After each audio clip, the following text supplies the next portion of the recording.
That's modeling chocolate. Anyway, I'll show you how to make it now. Identifying the king of cakes. Chopper for the win. G'day guys, welcome back to Cakes by Chopper. Today we have the easiest, cheesiest cake you can imagine, and it's got Jerry from Tom and Jerry on it. This is super simple, and if you're here for the Tom and Jerry factor, I'll teach you a little trick later in the video on how to cheat so you don't have to make this out of chocolate. As always, I'm going to give you the spiel about printing the template off from the Cakes by Chopper Facebook page. We're going to cut that out. You just want to cut out all three of your cheese shapes. You know what, you don't even need to cut out the three shapes. I don't know why I'm doing that. You can just reuse one of these. There's some humble pie. You've got to remember where the pieces are on the template. So once you've got your templates cut out, place them on top of your cake and cut out the two pieces and then fold one in half and do your other two, or just use the template that I provided. Once you've filled it, you're just gonna go around and coat it with ganache, but just make sure your cake is still lined up to be the perfect cheese shape.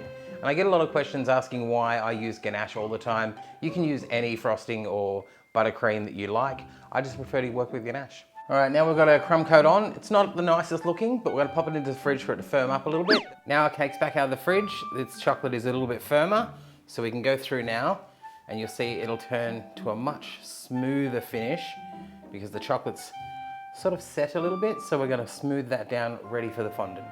Now I know it looks like I'm being really fussy with the edges. Trust me, I'm not. We don't need the razor sharp edge. We just need them quite defined because the fondant will go over the top and soften. I told you, this cake's piss easy.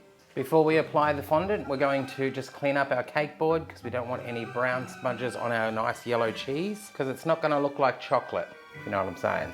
Now that we're happy with the chocolate, we've got our fondant conditioned, colored, and ready to go. We're gonna use some corn flour to roll that out, or cornstarch. Now, as you can see, by rolling this in a 3-point turn, I'm getting sort of like a guitar pick shape. Now we're gonna roll our fondant out, place it over the front, bring it all the way down, making sure that you've rolled it out wide enough to touch the bottom, which I measured off camera. Should have shown you how to do that. Maybe next video. So you'll have to come back and check out my next cake. And this is a tip I saw in another video and I was like, that is genius. Rather than try and fight with these corner pleats, gather them.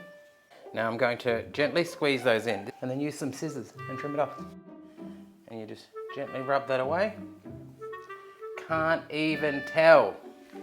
Using my little spatula carving tool, I'm going to chop off the excess. Now you can go around the edge of that just with a fondant smoother. And because I want that real cartoony cheese look, I'm just gonna soften those edges a little bit. And once I'm happy with the edges, I'm gonna grab a balling tool and I'm gonna go through and just gently push in some Swiss cheese holes. Now you don't wanna push too hard because you'll bring out the brown in the chocolate. So I'm going through just gently and I'm choosing where I put these very wisely. Now if you don't have a balling tool, I know what you're thinking, Chopper, I don't have that. Why are you telling me this? You can actually use a spoon and you just draw a little circle using the round of the spoon. It's going to give you a nice edge. And then just push in with your finger around and around and around. All right, so now we're happy with our cheese. If you wanted to make this super simple, just purchase a Jerry toy, place him on top, whack a candle on it, and you are good to go. No one's going to judge you for that. But I've been watching a lot of Ace of Clay. Shout out to Anthony. There's a video up in the card if you want to check him out. So I decided to sculpt my very own Jerry out of modeling chocolate. If you want to see a longer form of this video, let me know in the comments below and I will post one with a little voiceover, sped up like the old style videos.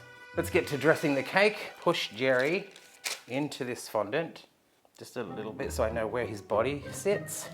Now I'm just going to cut a little bit of the cheese away so I can make it look like he's coming out of that. Now using a little bit of power of persuasion, push the cheese all around the bottom so it looks like he's coming out. So once we've got a little Jerry poking out of the cake, to dress it up a little bit at the bottom, I put in some food stuff, some little extra pieces of cheese, just to dress up the cake board a little bit. So there you go. Very simple, very little effort, especially if you buy the toy, you can just pop that in and you are good to go. Thank you so much for watching this video, guys. I truly appreciate it. I'm trying to make the easiest cakes possible for you here on YouTube, so if you want to subscribe, I'll be back every week with a brand new cake. Check out all my social medias below. Thank you so much for watching, and I'll catch you next time. Bye, guys.